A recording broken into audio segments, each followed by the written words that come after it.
Matur nuwun sanget Pak Edi, Bapak Ibu sekalian. Assalamualaikum warahmatullahi wabarakatuh. Waalaikumsalam Waalaikumsalam warahmatullahi wabarakatuh. Yang saya hormati Ibu pimpinan dari Poltekkes Malang yang diwakili oleh Ibu Nurul, serta Bapak Ibu sekalian yang saat ini rawuh, sangat lengkap full tim dari Poltekkes Kemenkes Malang. Dari semua jurusan saya lihat tadi sudah disebutkan satu persatu oleh Bu Nurul. Matur nuwun sekali Bapak Ibu sekalian atas kerawuhannya, atas atensinya untuk merespon dengan cepat terkait dengan permintaan dari Dinas Kesehatan Kota Malang bahwasanya permohonan untuk adanya support kerjasama serta dukungan dalam pelaksanaan Supin Polio Putaran 2 yang ada di Dinas Kesehatan Kota Malang. Kami menyampaikan terima kasih yang sebesar-besarnya mewakili dari Dinas Kesehatan Kota Malang, mewakili Bapak Pimpinan Kepala Dinas Kesehatan Kota Malang atas kesediaan. Yang pertama itu seperti yang disampaikan oleh Bu Nurul, dan memang ini adalah kewajiban kita bersama untuk kita bisa mengawal semua program, terutama terkait dengan Proknas, program prioritas nasional, dan di mana untuk imunisasi itu sendiri merupakan salah satu dari program prioritas nasional. Matur nuwun sangat Bu Nurul atas pembukaannya yang tadi disampaikan pada saat sambutan.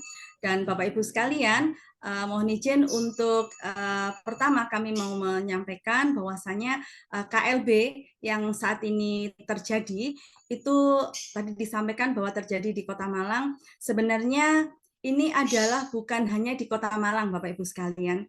Jadi Supin Polio dilakukan pada semua provinsi, jadi ada di 3 provinsi yang harus melaksanakan Supin Polio itu, yaitu ada di Provinsi Jawa Timur, kemudian di Provinsi Jawa Tengah, dan satu kota saja di DIY, yaitu dari Kabupaten Sleman. Ini adalah dilatar belakangi ditemukannya satu kasus saja, Bapak Ibu, satu kasus saja, karena yang namanya KLB kejadian luar biasa itu salah satunya itu adalah tidak pernah ditemukan kasus, kemudian dan ditemukan meskipun hanya satu, itu sudah masuk dalam kategori KLB. Dan untuk Kota Malang sendiri, untuk kasus KLB-nya itu terjadi pada tahun kemarin, tahun 2022 dan 23, 22, itu kita ada KLB-nya, KLB difteri, Bapak Ibu. Itu terjadi di Kota Malang. Bahkan ada 2 kasus difteri ada di Kota Malang dan 1 orang meninggal. Itu yang menyebabkan Kota Malang masuk di dalam risiko, termasuk kota yang berisiko untuk terjadinya KLB tersebut ya.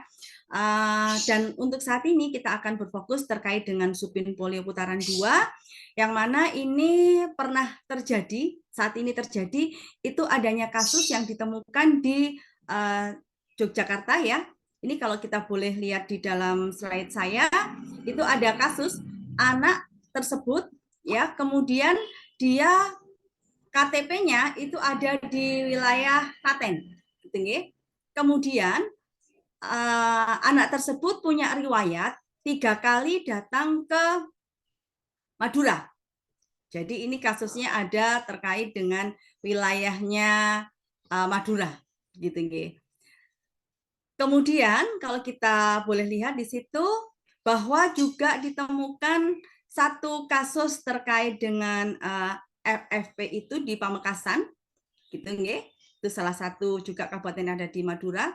Kemudian kasus yang ada dari Klaten tadi, dia memiliki riwayat perjalanan ke Sampang, gitu ya. Berikutnya lagi juga ditemukan polio lingkungan itu ada di wilayah Bangkalan, begitu nggih. Jadi dari 4 kabupaten yang ada di Madura itu 3-tiganya ada masalah terkait dengan polio tersebut. Monggo next. Dari situ next akan maka ada rekomendasi dari Komite Imunisasi Nasional. Komite Imunisasi Nasional, rekomendasinya di situ disebutkan bahwasanya perlu dilakukan ORI.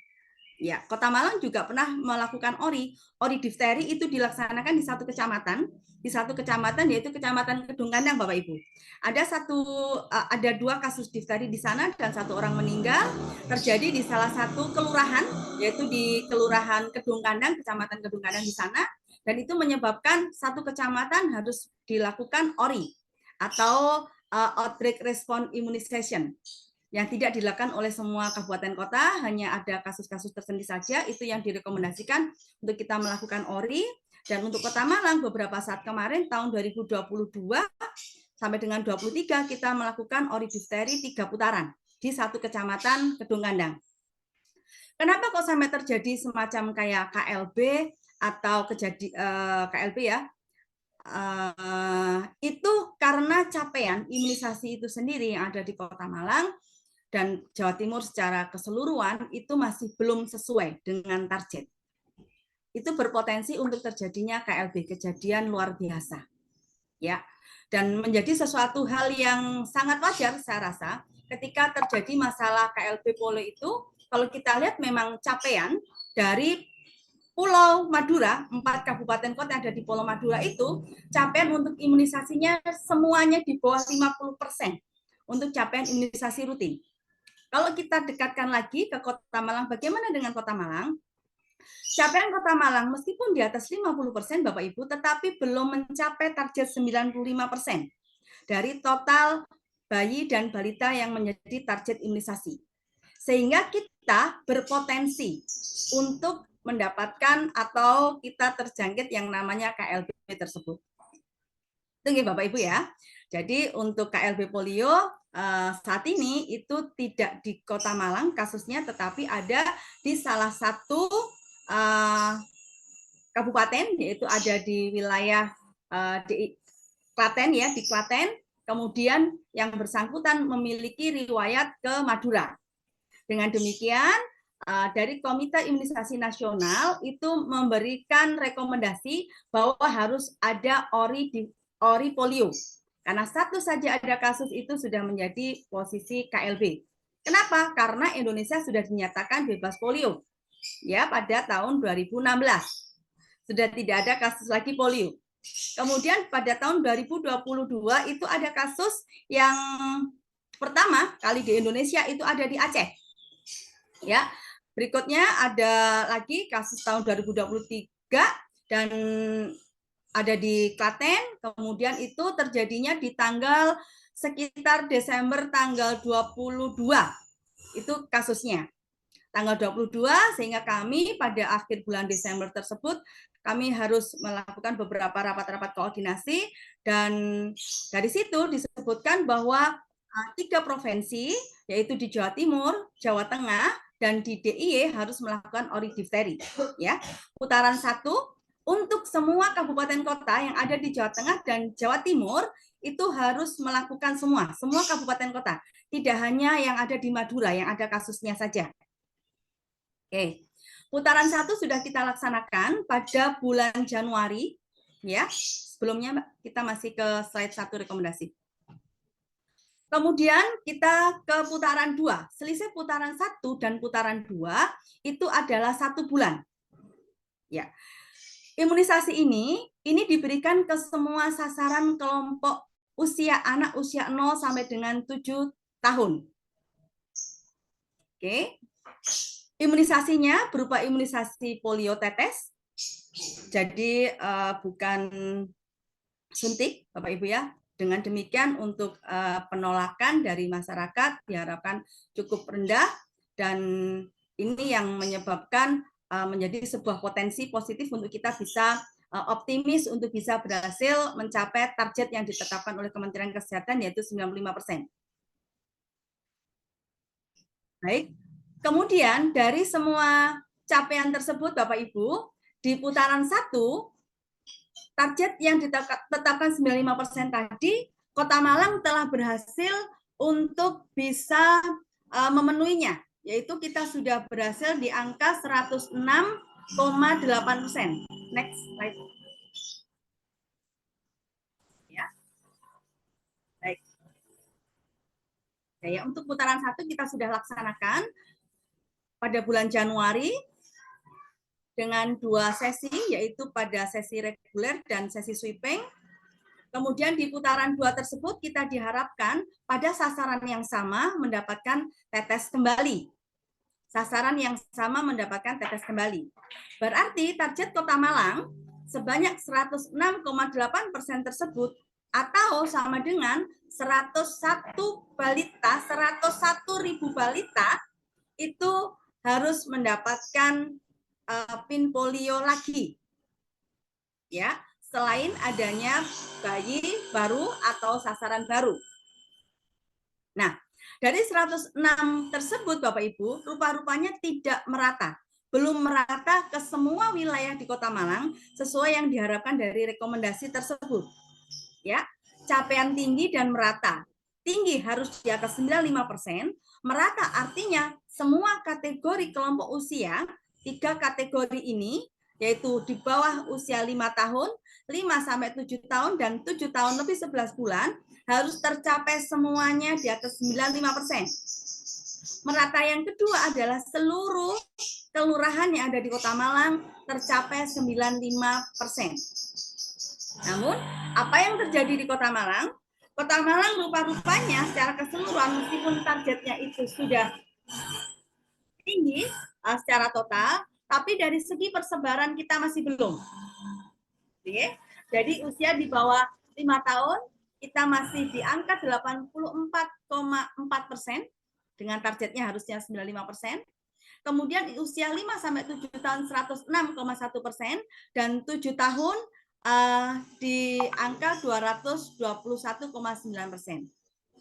Next.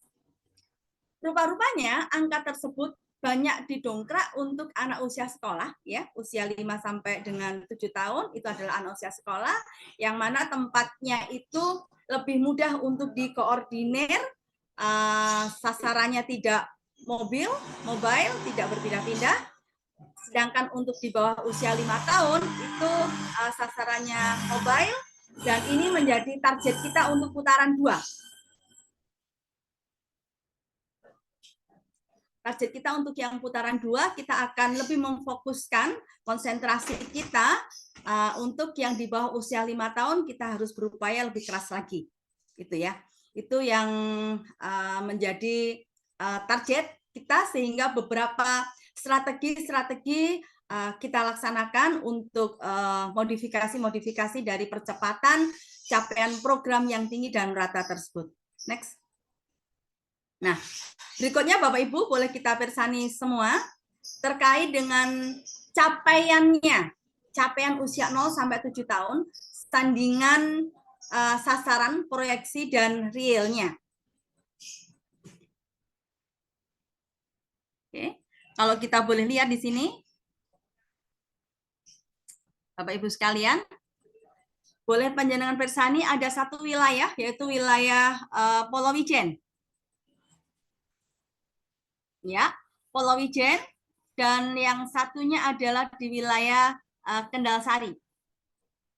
Nah, ini juga bisa dilakukan Bapak Ibu sekalian. Mungkin kami berharap juga setelah kerjasama dengan Poltekkes itu selesai pada saat kita supin polio ini dengan melibatkan semua dosen dan mahasiswa, dari capaian-capaian ada di Kota Malang ini menjadikan sebuah peluang untuk pengabdian masyarakat dari Poltekkes diarahkan ke Kota Malang, dan mungkin beberapa penelitian dari Bapak Ibu dosen maupun mahasiswa silahkan untuk diadakan di Kota Malang. Ya, kami membuka diri yang selebar-lebarnya kesempatan untuk Poltekkes Malang melakukan segala sesuatu terkait dengan pengabdian masyarakat ataupun hal-hal yang lain, itu silakan di Kota Malang. Kami sangat welcome dan merespon dengan baik. Monggo next.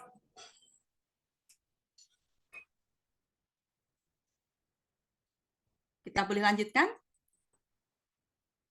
Ya. Berikutnya, ini yang kami maksud tadi adalah usia 0 sampai dengan 59 bulan. 0 sampai 59 bulan ya. Ada beberapa di sana, Bapak Ibu sekalian, 0 sampai 59 bulan, ada beberapa wilayah yang itu masih harus kita dongkrak. Dan bahkan kalau saya boleh sampaikan, semua kelurahan yang ada di Kota Malang, semua puskesmas yang ada di Kota Malang, 16 puskesmas belum mencapai target. Ya, dan ini potensi terjadinya KLB di Kota Malang. Potensi KLB di Kota Malang, kenapa? Wajar saja karena capaiannya adalah masih di bawah 95%. Mana yang daerah-daerah yang sangat rendah, ada bahkan yang capaiannya hanya di angka 70%. Mulyorejo, mungkin Bapak Ibu ada yang tinggal di Mulyorejo, atau mungkin yang pengabdian masyarakatnya di sana, Mulyorejo. Berikutnya lagi kalau kita boleh lihat wilayah yang cukup rendah yang di angka 70 kepala 7 ada di wilayah Rampal Celaket. Rampal Celaket itu adalah daerah perkotaan, Bapak Ibu sekalian. Ya, capaiannya juga masih di angka 70-an. Oke. Dan ini menjadi sebuah target kami di Dinas Kesehatan Kota Malang untuk mendongkrak capaian 0 sampai dengan 59 bulan. Upaya-upaya apa yang sudah kita lakukan antara lain, kita sudah mengoptimalkan untuk posyandu. Namun rupanya untuk masyarakat Kota Malang usia 0 sampai 59 bulan tersebut tidak semuanya perso, tidak semuanya mengetahui jadwal dan tempat posyandunya. Ya. Sehingga kalau kita lihat apa kaitannya dengan bulan timbang yang ada di Kota Malang yang dilakukan pada bulan Februari dan bulan Agustus, capaian kita hanya di angka 61% saja. Saat ini Raul juga dari Pak Ibnu Fajar, kami juga sekaligus melaporkan. Ternyata memang untuk anak usia 0 sampai 59 bulan yang datang ke posyandu yang dilakukan penimbangan di sana saat di posyandu maupun sweeping oleh ibu-ibu kader posyandu, capaian kita hanya di angka 61% saja. Kenapa kok Kota Malang sasaran 0 sampai 59 bulan itu lebih dari 61%? Kok lebih tinggi sasarannya supin polio? Karena ada beberapa upaya-upaya yang sudah kita lakukan. Antara lain adalah kita melibatkan tempat layanannya supin polio bukan hanya di posyandu saja. Tapi kita melibatkan untuk mal-mal yang biasanya didatangi oleh adik-adik atau masyarakat kita yang tidak datang ke posyandu. Antara lain ada di MOG, ada di Matos, dan juga kita membuka layanan umum di Masjid Jami, serta ada di Car Free Day.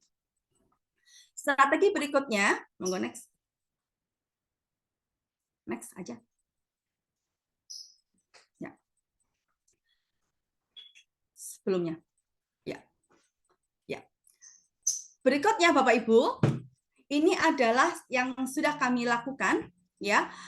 Untuk rumah sakit yang banyak diminati oleh masyarakat Kota Malang yang tidak datang ke posyandu, dalam hal ini adalah masyarakat Kota Malang yang cukup elit begitu ya.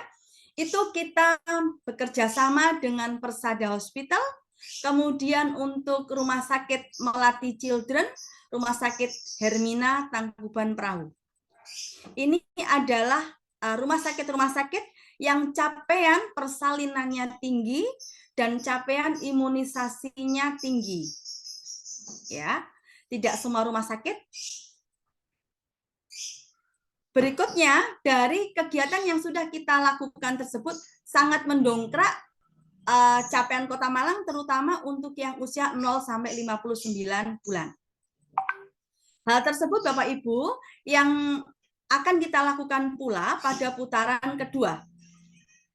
Nah, hanya saja modifikasi untuk yang putaran kedua, kita saat ini banyak melibatkan untuk pelibatan perguruan tinggi. Ya, pelibatan perguruan tinggi menjadi salah satu strategi optimalisasi pelaksanaan supin polio putaran kedua. Kenapa kok demikian kita melibatkan perguruan tinggi? Karena rupa-rupanya untuk teman-teman kami yang ada di rumah sakit dan puskesmas terkait dengan bagaimana mengentre dari sasaran, entre sasaran, karena sasaran harus masuk pada aplikasi ASIP yang sebanyak 101.000 anak itu lambat. Mereka kewalahan, mereka kesulitan untuk mengentre dari sasaran-sasaran real yang sudah berhasil mereka imunisasi, dan itu menyebabkan laporan kami delay. Jadi kami delay untuk sesegera mungkin laporan ke provinsi. Sehingga fokus kami untuk dari pihak kampus untuk pelibatan dari mahasiswa, sekiranya selain nanti berperan pada saat penetesan untuk mahasiswa-mahasiswa yang misalnya saja semester-semester akhir begitu ya, atau mungkin untuk Bapak Ibu dosen nanti mungkin terkait dengan penetesan, dan untuk mahasiswa yang lain yang semesternya masih di semester-semester bawah begitu ya, semester 1, 2, 3 ataupun 4, itu kami berharap untuk memperkuat kami dalam hal entry, dalam hal keadministrasian begitu. Sehingga meskipun itu siswa penjenengan, mahasiswa penjenengan itu masih semester-semester awal, ketika mereka sudah paham terkait dengan bagaimana terkait dengan Excel, bagaimana terkait dengan migrasi data dan sebagainya, nanti akan kami briefing, dan itu nanti akan menjadi sebuah support bagi kami di tingkat puskesmas. Ya, Bapak Ibu sekalian, perlu kami laporkan bahwa semua layanan umum yang telah kita rencanakan, baik itu yang ada di mall maupun yang ada di tempat-tempat yang lain ya, dan di rumah sakit itu di bawah koordinasi dari puskesmas. Ya. Untuk stokis-stokisnya pun baik di rumah sakit juga langsung ke puskesmas. Gitu ya. Ini adalah layanan umum yang kita perkaya selain pada putaran 1, kita boleh bersani ya. Tambahannya kita melibatkan ke rumah sakit Aisyah dan ke rumah sakit RST, kemudian rumah sakit Universitas Brawijaya dan rumah sakit Puri Bunda. Masih banyak rumah sakit yang sudah berkontak dengan kami untuk bisa dilakukan kegiatannya di rumah sakit beliau-beliau itu yang ada di Kota Malang, dan Kota Malang memiliki 26 rumah sakit Bapak Ibu sekalian, namun dengan berbagai macam pertimbangan terkait dengan keterbatasan tenaga, terutama terkait dengan bagaimana pemantauan kami, distribusi vaksinasi, bagaimana terkait dengan pemantauan kami untuk pemusnahan limbah medis, dan terkait dengan sistem pencatatan pelaporan ya di Smile kami untuk stokis vaksinnya, maka kami saat ini hanya melibatkan di beberapa rumah sakit tersebut. Nah, sebagai peluang bahwasanya untuk yang putaran 2 sudah kami dalam tahap koordinasikan, itu layanan umum, tambahannya ada di Pasar Besar, kemudian di Terminal Arjosari, dan juga mallnya pelibatan dari Mall Dieng.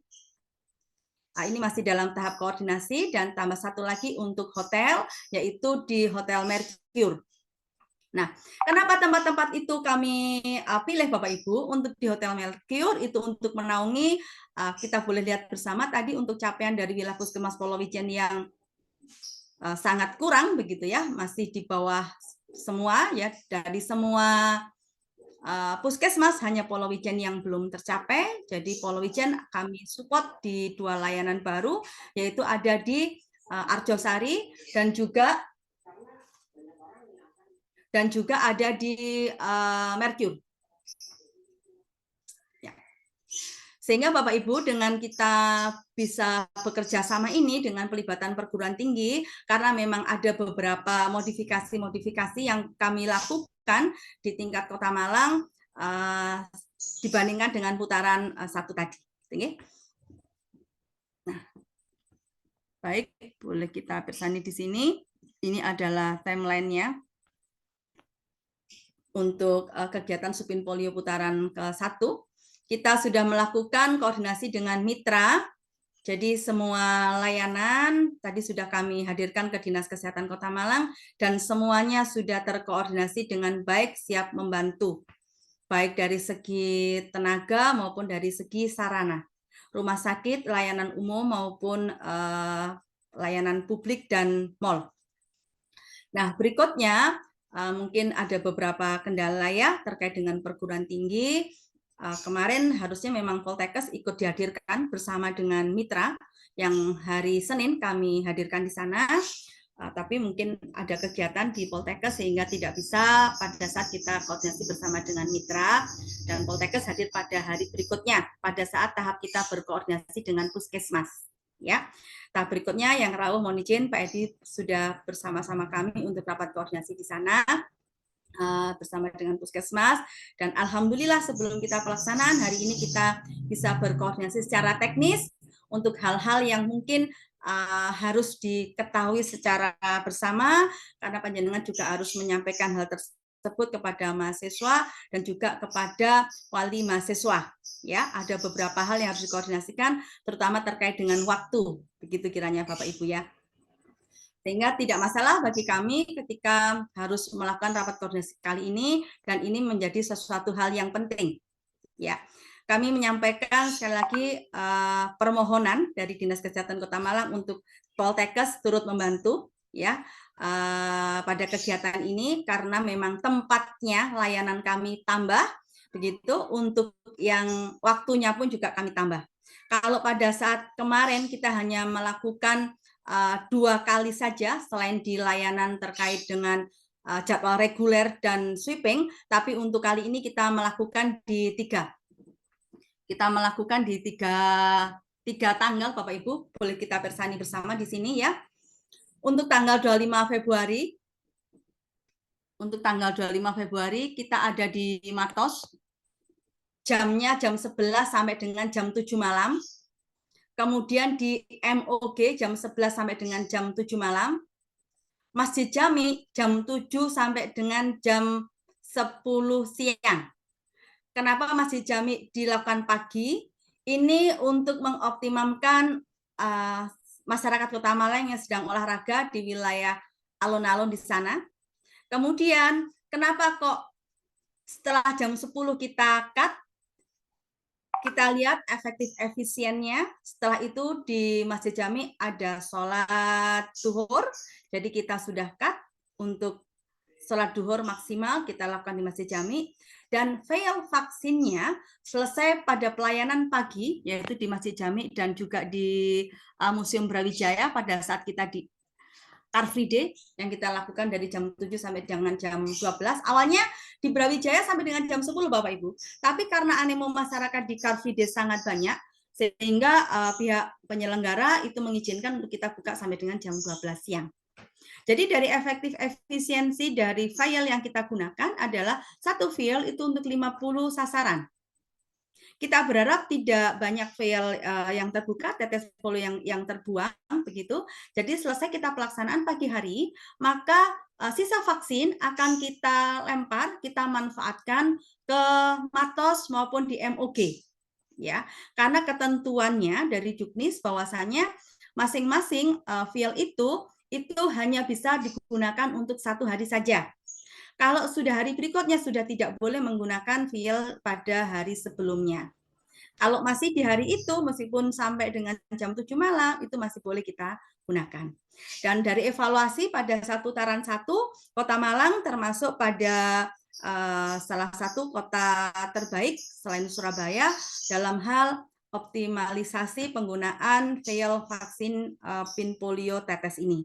Kita 1 dibanding 55 sasaran. Kalau menurut ketentuan 1 dibanding 50, kita sudah sangat efektif 1 dibanding 55 sasaran, dengan tiap kali penetesan adalah 2 tetes saja. Ya, kami lanjutkan lagi. Berikutnya kita ke Persada Hospital. Persada Hospital itu untuk menaungi dari wilayah Blimbing, dan juga untuk masyarakat yang biasanya diimunisasi oleh dokter spesialis anak yang ada di rumah sakit tersebut. Melatih children juga demikian Bapak Ibu, ini kita mengoptimalkan dari peran IDAI yang ada di wilayah Kota Malang untuk rumah sakit yang ada dokter IDAI-nya yang pasiennya cukup banyak, persalinannya cukup banyak, itu kita libatkan. Dan kami bersyukur IDAI Provinsi Jawa Timur merespon dengan baik, semua layanan umum disupport oleh dokter spesialis anak. Jadi itu memberikan rasa aman, rasa tenang terkait dengan KIP yang bisa tertangani dengan baik jikalau terjadi kejadian ikutan pasca imunisasi. Dan rupanya hal itu pula yang menyebabkan rasa percaya dari masyarakat Kota Malang, karena yang memberikan vaksinasi adalah langsung dari dokter yang biasa mereka datangi.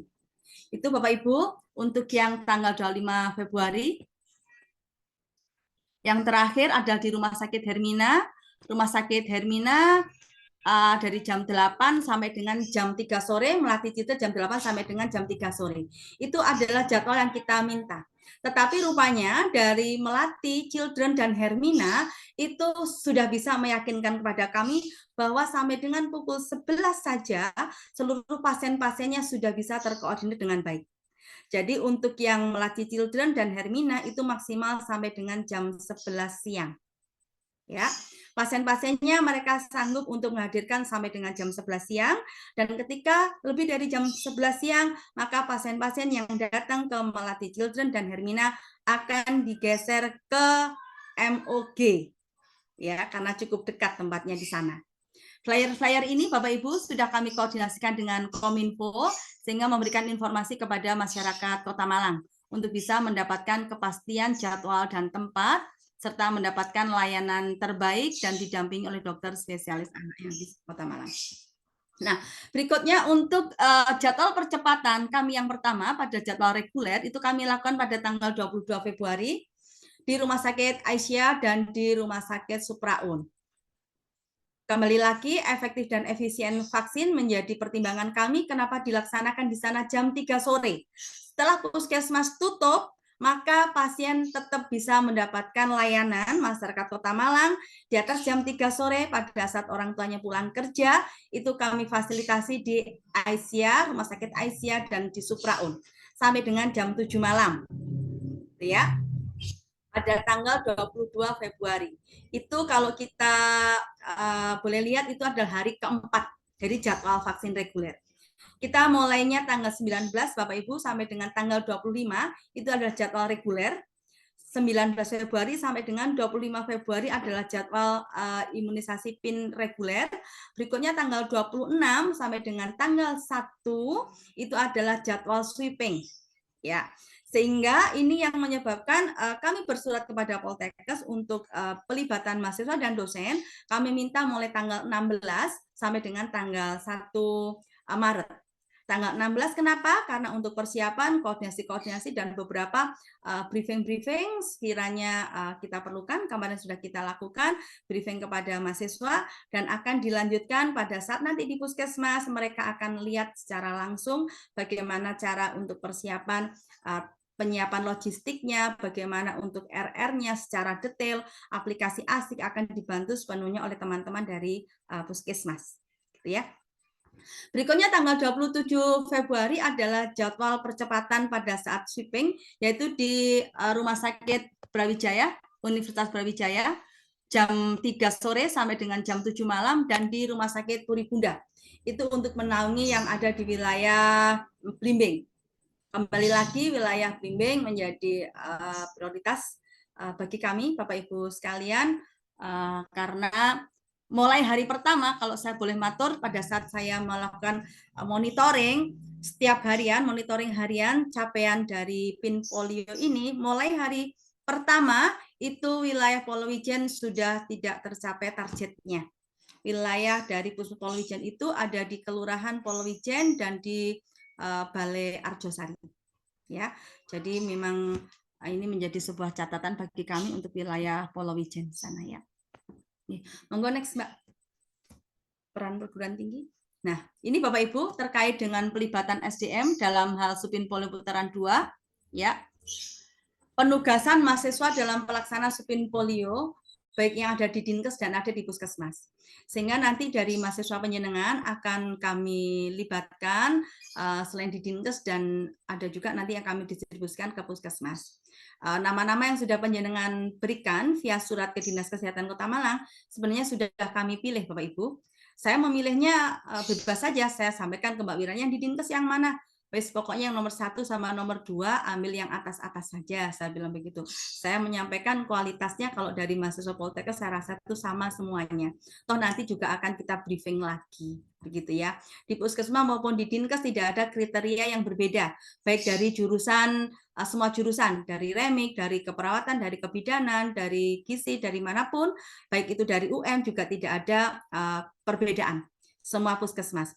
Hanya saja kalau saya boleh sampaikan tadi itu adalah tingkat kesulitannya. Yang paling sulit terkait dengan capaian program adalah di wilayah Polowijen, tapi terkait dengan capaian yang rendah secara breakdown usia, tadi di bawah usia 5 tahun adalah di wilayah Mulyorejo dan di wilayah Janti ya.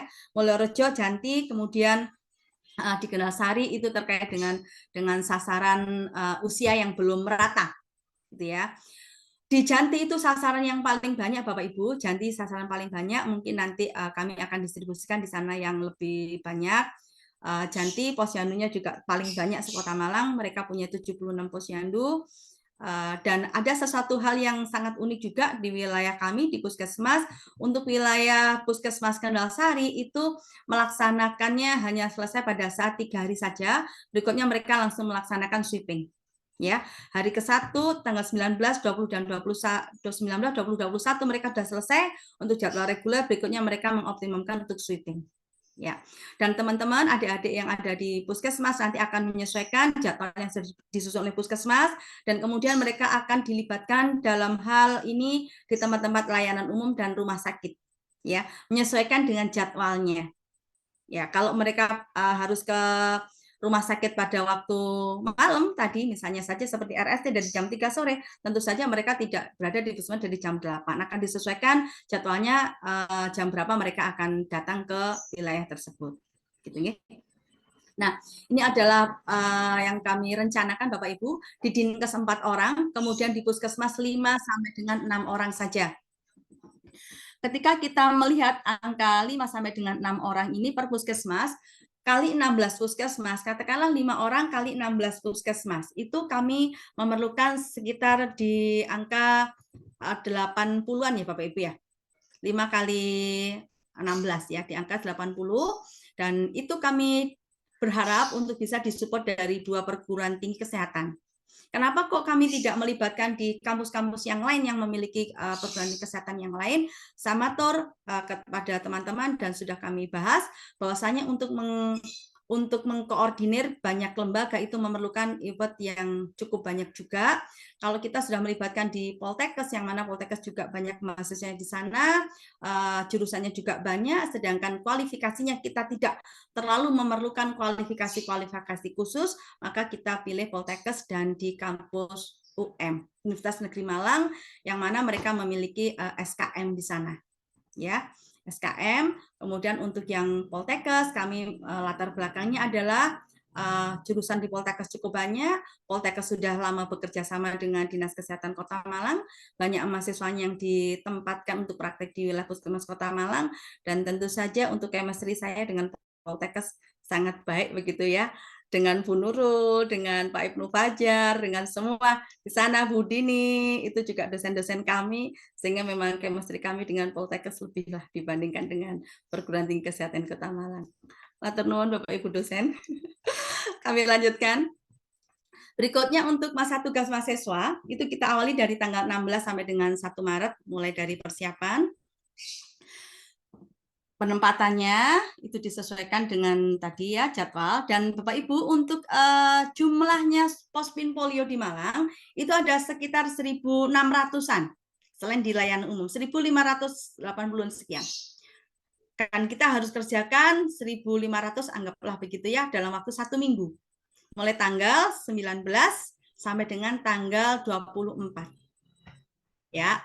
Sehingga itu memerlukan tenaga yang cukup banyak untuk kita libatkan. Bahkan untuk tanggal tersebut kami berharap untuk semua program yang ada di Dinkes, semua bidang yang ada di Dinkes, baik itu dari bidang Kesmas, bidang Yankes, bidang farmasi, untuk tidak melakukan rapat dengan mengundang staf puskesmas. Karena semua staf puskesmas sudah didistribusi habis, kecuali layanan-layanan yang ada di BP dan ada di KIA. serta di poligigi ya, sudah kami atur demikian. Layanan puskesmas tetap jalan, tetapi untuk layanan 1.500 pospin polio itu tetap berjalan, dan itu sudah bisa kita laksanakan dengan baik pada putaran 1 ya. Berikutnya, untuk tugas dan kewajiban mahasiswa adalah membantu dalam pelaksanaan supin polio, kemudian membantu administrasi supin polio, khususnya untuk aplikasi ASIK, dan juga terkait dengan logistiknya. Logistik saat ini Bapak Ibu memerlukan sebuah perhatian khusus karena untuk pemusnahan limbah medisnya pun kita juga tidak bisa menyelenggarakan sendiri. Ini pemusnahannya harus ke provinsi Bapak Ibu, karena untuk vaksin yang digunakan bukan vaksin mati tetapi adalah vaksin yang hidup. Pengetahuan terkait dengan PPI, pencegahan penyakit infeksi bagi adik-adik mahasiswa menjadi sesuatu hal yang sangat penting.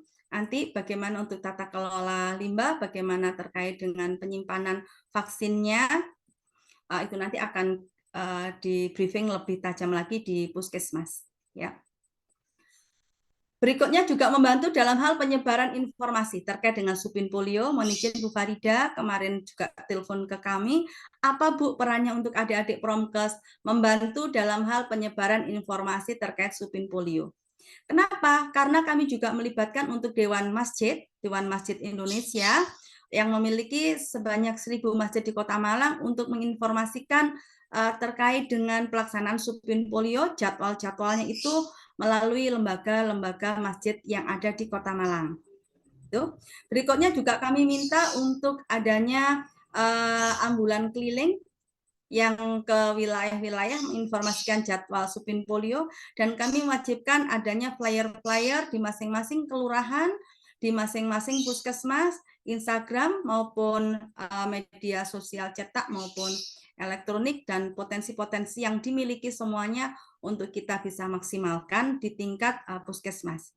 Di tingkat kota kami juga melibatkan peran dari Kominfo, beberapa media di sana, Radar Malang, kemudian RRI, dan beberapa radio sudah kami sounding, kami sudah lakukan beberapa kali untuk penyebarluasan informasi tersebut. Itu kiranya Bapak Ibu untuk tugas dan kewajiban dari adik-adik kita, mahasiswa kita yang nanti akan ke lapangan. Dan berikutnya terkait dengan sebelumnya haknya ya. Haknya itu adalah mereka akan mendapatkan sertifikasi ya, sertifikasi terkait dengan pengabdian masyarakat dari Dinas Kesehatan Kota Malang, baik itu diberikan kepada mahasiswa, kepada dosen, maupun kepada lembaga yang nakes-nakesnya terlibat di sana, juga mendapatkan pelatihan singkat terkait dengan supin polio, ya, terkait dengan bagaimana untuk pengelolaan dari vaksin, untuk rantai dingin vaksin, kemudian bagaimana sekilas terkait dengan aplikasi ASIK dan Smile, kiranya begitu. Monggo next, Mbak. Oke. Nah, ini adalah tugas dalam hal pelaksanaan. Mungkin untuk yang pelaksanaan ini ada mahasiswa dari kebidanan dan keperawatan di sana ya. Membantu untuk bisa turun ke lapangan. Lapangan artinya pospin ya Bapak Ibu, pospin tidak harus di posyandu. Posyandu Kota Malang bukannya untuk yang di bulan Februari ini diselenggarakan menyesuaikan jadwal PIN polio Bapak Ibu. Jadi bukan PIN polio yang menyesuaikan jadwal buka posyandu, bukan. Tapi jadwal posyandu menyesuaikan jadwal PIN polio. Jadi dilakukan tanggal 19. Dan kita tahu pada saat bulan Februari ini adalah jadwalnya bulan timbang, bulan vitamin A, bulan kecacingan di bulan Februari, semuanya bisa diintegrasikan jadi satu layanan. Gitu ya. Mungkin ini ditanyakan dari teman-teman gizi ya. Bagaimana untuk bulan Februari, bulan vitamin A? Boleh. Boleh dilaksanakan bersamaan. Nah, untuk sasarannya bagaimana? Sasarannya untuk 0 sampai 59 bulan tetap seperti itu. Kemudian untuk PIN polio ini Bapak Ibu itu tidak memandang status imunisasi sebelumnya. Ketika anak balita tersebut, anak yang mungkin usia 3 tahun atau 2 tahun sudah imunisasi lengkap, mereka wajib untuk mendapatkan PIN polio lagi hari berikutnya. pada saat dilaksanakan jadwal PIN polio, meskipun dia sudah mendapatkan imunisasi lengkap. Ya, tidak tergantung dari status imunisasinya lengkap atau belum, pokoknya ada jadwal PIN polio, diberikan lagi PIN polio. Bagaimana untuk anak yang baru lahir, Bu? Apakah diberikan usia 0 bulan? Ya, tetap diberikan. Ya, karena ini sifatnya adalah kita ori, itu adalah yang direkomendasikan, jadi kita mengikuti rekomendasi dari Kementerian Kesehatan. Dengar? Berikutnya lagi adalah terkait dengan tugasnya membantu dalam supervisi dan RCA di Supin Polio. Jadi RCA itu semacam kayak rapid begitu Bapak Ibu ya. Kota Malang memang sudah capaiannya 106,8%, tapi kita tetap RCA lagi, kita cek kembali. Ya, di satu wilayah kita cek sebanyak 40 rumah begitu Bapak Ibu ya, sebanyak 40 rumah, kemudian nanti akan kita lakukan secara sampling begitu. Kita pastikan apakah di situ itu sudah semuanya mendapatkan imunisasi apa belum begitu. Jadwalnya nanti mengikuti jadwal yang ditetapkan. Biasanya kami meng-RCA untuk semacam kayak cek kembali ya, cek and recheck istilah saya begitu ya. Itu kita lakukan bersama dengan Dinas Kesehatan Provinsi. Dan sesuatu yang mengejutkan Bapak Ibu, ketika capaian kita sudah 106,8%, ketika kita RCA di satu wilayah, ya dalam hal ini adalah kita ambil Polowijen dan Purwodadi kemarin, itu ada 2 balita Bapak Ibu. 2 balita yang ternyata belum mendapatkan PIN polio. Ya. Nah, kalau kita lihat balitanya usia berapa? Balitanya itu adalah usia 0 sampai dengan 59 tadi. Dan wajar saja ketika cakupan Kota Malang hanya di angka 84,4%. Ternyata memang ada balita yang belum terimunisasi. Artinya apa? Sweeping kita harus dipertajam lagi, sweeping kita harus lebih ketat lagi. Gitu kiranya ya. Oke. Nah, tugas adik-adik mahasiswa pada saat administrasi adalah turut membantu dalam pelaporan hasil capaian, ya, baik manual maupun elektronik. Nah, itu yang tadi sempat kami sampaikan, laporannya sering terlambat ya karena memang di teman-teman puskesmas lebih fokus pada pelaksanaannya saja, penetesannya. Kemudian puskesmas harus tetap melaksanakan jadwal buka puskesmas, sedangkan administrasinya mereka cukup keteteran. Ya. Itu salah satu alasannya kenapa kita harus sesegera mungkin untuk pelibatan perguruan tinggi dalam hal ini adalah mahasiswa. Dan juga bahkan dari evaluasi kami di putaran 1, ada yang puskesmas yang jadwalnya itu lebih dari jadwal reguler. Lebih dari jadwal reguler 2 hari, dan itu menyebabkan kami harus bergerak maksimal untuk bisa kita mampatkan dengan kita libatkan teman-teman dari puskesmas yang lain turut membantu di sana. Dan kita tidak ingin hal serupa, evaluasi pada putaran 1 itu menjadi sebuah catatan bagi kami putaran 2 bahwa masing-masing puskesmas bertanggung jawab secara total terhadap wilayahnya masing-masing. Tidak minta tolong ke puskesmas yang lain. Itu ya. Berikutnya adalah membantu administrasi pelaksanaan Supin Polio di tingkat kota, baik itu terkait dengan persuratan, pelaporan, dan persiapan serta pelaksanakan kunjungan ke pos Pin Polio. Kenapa ini dilakukan? Ini untuk yang adik-adik yang ada di kota. Karena Supin Polio itu laporan kami adalah harian, Bapak Ibu. Berikutnya juga ada visitasi-visitasi yang dilakukan oleh pimpinan Kota Malang. Dalam hal ini adalah Bapak PJ Wali Kota maupun Ibu PJ Wali Kota. Secara langsung beliaunya memantau turun ke wilayah, masing-masing kecamatan itu dikunjungi 1 kali. Ya, dan untuk pelaksanaan kunjungan pada Supin Polio putaran 2 nanti sudah terjadwalkan tanggal 23 dan tanggal 24 Februari. Ya. 23 dan 24 Februari itu adalah jadwal kunjungan dari pimpinan Kota Malang ke wilayah. Beliaunya akan memilih baik di sekolah, di pos PAUD maupun ada di posyandu. Kita sudah berikan jadwal-jadwalnya, kita sudah berikan option-option lokasi-lokasi yang beliaunya kunjungi. Nanti kami akan koordinasikan, disesuaikan dengan jadwalnya beliau, nanti yang mana yang akan difinalisasi untuk dikunjungi. Nah, terkait dengan jamnya adalah mengikuti jam kerja instansi. Ya, untuk di puskesmas pada pukul 7 sampai dengan pukul 3 sore, hari Senin sampai dengan hari Kamis. Untuk hari Jumat, pukul 7 sampai dengan pukul 11.30. Hari Sabtu juga pukul 7 sampai dengan pukul 12.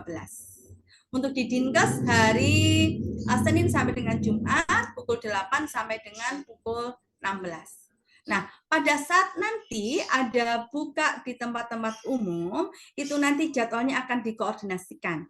Bisa dibicarakan dengan puskesmas. Kalaupun adik-adik tidak bisa mengikuti di layanan tempat-tempat umum, waktunya mungkin terlalu malam, begitu nanti boleh disampaikan ke teman-teman puskesmas. Begitu nggih. Secara konsep kami menyampaikan bahwasanya ini adalah gawe kita bersama semua jajaran yang ada di pemerintah Kota Malang untuk kita bisa mensukseskan Supin Polio ini. Ya, semua instansi terlibat di sana. Ya, baik itu Kominfo, kemudian Perindak, kemudian PHRI terkait dengan hotel, terkait dengan Dishub, itu semuanya terlibat di sana. Dan saya rasa untuk Poltekkes turut membantu Dinas Kesehatan Kota Malang, dan ini merupakan bukan turut membantu karena ini memang kewajiban begitu kiranya ya, menjadi satu lembaga kita sama-sama di bawah Kementerian Kesehatan menjadi sesuatu yang saya rasa wajib untuk bisa Poltekkes membantu bersama-sama kita bergerak. Kita bersama-sama bergerak bahwasanya saat ini kita melawan KLB. Ya, dan Kota Malang menjadi sebuah kabupaten kota yang capaiannya belum tercapai dan potensi KLB ada di sana. Kita kuning Bapak Ibu, meskipun tidak merah kita kuning. Ya, capaian kita secara keseluruhan untuk UCI ya, Universal Child Immunization UCI, kelurahan UCI di Kota Malang masih di angka 73. Tetap slide itu aja. Untuk kelurahan UCI-nya Kota Malang harusnya ada 100%, UCI kan tidak boleh kurang dari 100% ya. Minimal 80% untuk UCI. Kita masih di angka 73,3. Dengan targetnya 80%, saya menetapkan kemarin 75%, kita masih belum tercapai. Dan itu menjadi sebuah potensi yang luar biasa sekali untuk adanya masalah tersebut. Oke. Baik Bapak Ibu sekalian, sampai di sini mungkin ada yang boleh ditanyakan terkait dengan persiapan kita untuk tugas adik-adik mahasiswa, kemudian kewajibannya seperti apa, kemudian hak yang akan diperoleh adalah pelatihan, kemudian briefing secara teknis, kemudian mendapatkan sertifikat. Terkait dengan transport, kami tidak memberikan untuk transport tersebut. Terkait dengan konsumsi, kami juga tidak memberikan konsumsi tersebut, karena ini sudah bukan sesuatu yang terencana. Ya, ini adalah sesuatu masalah secara nasional yang terjadi, dan kita semuanya mau tidak mau, siap tidak siap, kita harus menyelenggarakan hal tersebut.